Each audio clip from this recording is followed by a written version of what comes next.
Joyo Microwave Popcorn Maker. First open the lid. Remove the silicone cup.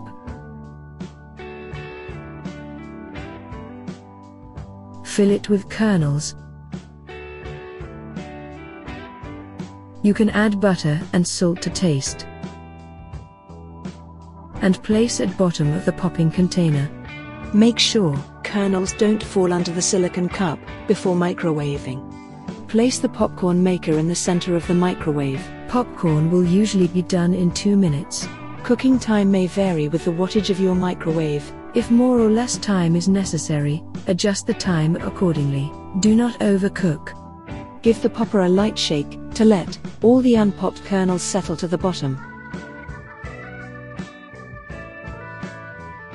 Enjoy. Pop in fast, fun, and delicious microwave popcorn.